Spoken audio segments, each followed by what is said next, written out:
Parmi les gens du Salaf, il y avait la femme d'un grand dévot. La femme d'un grand savant du Salaf qui s'appelait Hatim al-Asam, qui lui a dit « Est-ce que tu peux sortir pour nous trouver? Est-ce que tu peux sortir pour nous trouver, nous acheter de la nourriture?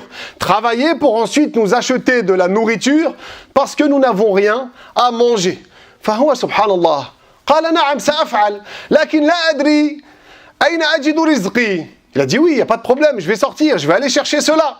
Mais je ne sais pas où je vais trouver ma subsistance. Parce qu'à cette époque-là, il vivait au jour le jour. C'est pas comme aujourd'hui, tu as ton CDI, ton CDD, tu as un salaire bien précis, etc. À l'époque, c'était au jour le jour. Tu sors le matin, tu sais pas si tu as trouvé quelque chose pour toi et ta famille. فهو خرج وبينما هو يمشي وجد قوما في أرض.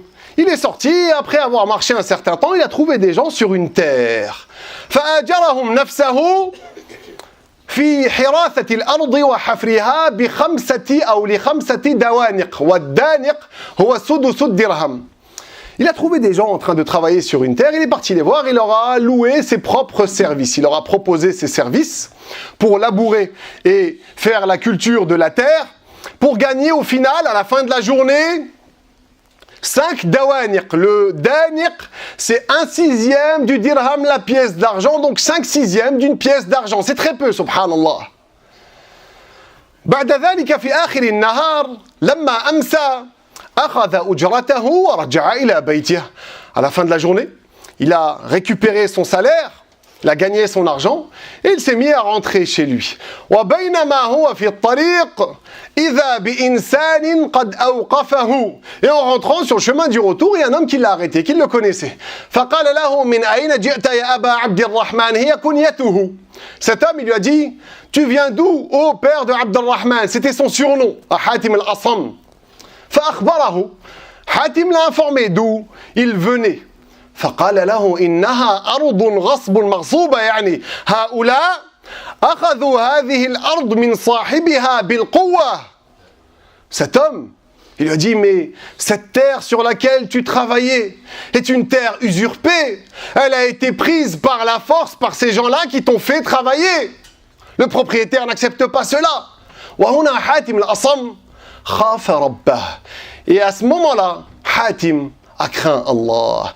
La plupart des gens, Allahu a'lam, mais peut-être que la plupart des gens aujourd'hui, dans cette situation précaire et difficile, c'est possible qu'ils auraient dit, écoute, moi je me suis cassé le dos toute la journée, j'ai travaillé, je suis fatigué, ma femme et mes enfants n'ont rien à manger, moi laisse-moi tranquille, je rentre chez moi, c'est pas mon problème. Lui il a craint Allah subhanahu wa ta'ala. Raja'a ila ha'ula. Il est reparti voir ces gens sur cette terre. ووعظهم ونصحهم أن يردوا هذه الأرض ورد عليهم هذه الدوانق. Il est reparti les voir. Il leur a donné une exhortation. Il les a conseillés, il les a appelés à la crainte d'Allah subhanahu wa ta'ala, à rendre cette terre. Et il leur a rendu cet argent par crainte d'Allah. Il a laissé l'argent pour Allah. Parce qu'il avait peur. Il s'est dit, mais peut-être que le propriétaire n'accepte pas que je travaille sur cette terre. ثم بعد ذلك رجع إلى بيته صفر اليدين ما عنده شيء. Ensuite, il est rentré chez lui en n'ayant rien dans les mains vides. فعندما وصل إلى بيته فتح الباب ووجد قدرا مملوءا بالطعام يغلي على النار وإنسان أتاهم بنصف شاة.